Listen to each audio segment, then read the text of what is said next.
Nywanda makoro okao jo ODM okao kaka jolony osoyo sirkal mantiere migik mopogore opogore kinde ma waloseni ODM nitiere Azimio koro koket kweth mathoth kata ka diponi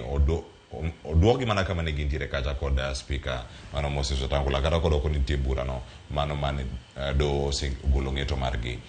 keto winjruok mantiere kapo nitie mora mora nikech jo ODM wacho ni oyo wan onge sirkal to nitiere winjruok mar tich mamoko jotelo wacho ni oyo wan ok dwar kwed kata sirkal mano mara Kenya Kwanza ka untiere od bura to obed timo weche mag oversight onja wuoyo machal nade kaka jo od bura e sirkal ma untiere kod winjruok moro minyalo wacho ni untie gi winjruok moro mar tich. Ing'ene ji wigi wilaya mokwongo Kenya kane en DU party system tere ni en ne onge multi-party democracy koko bedo de facto party system to kata ne wan mana a single party system pod ne ikwero mana sirkal koro democracy mobiro sani ma koro wan gi multi-party kata en mana broad based ok wanyal weyo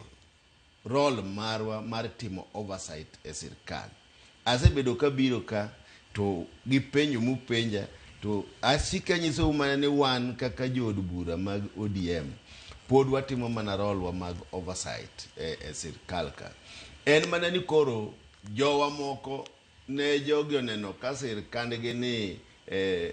oinga yie pine bagogi omiyo ne gikwayo ni mondo jowa moko konygi obede e sirkal be gin mana jowa moko matin 4-5 to jogo modong' te kaka wan pod wan wakwedo mana ka nitie gima rach to wakbiro kwera ka nitie gima ber bende waweyo ni odhiego kamano omiyo gimoro ni broad base ni ok nyal monowa kaka jo ODM kata Azimio kwero gik maricho matimore e sirkal nikech mane momiyo yierwa ok no yierwa ni wadhi wabede broad base mondo kik wakwer gik maricho matimore e sirkal wan no yierwa gi jopiny mar representation mar oversight mondo wang'i gigo maricho matimore e sirkal to gi kaka wanyalo konyo. Erokamano an gi penjo mang'eny molimo to koro an idwoko mana machuok kwa suda mang'wen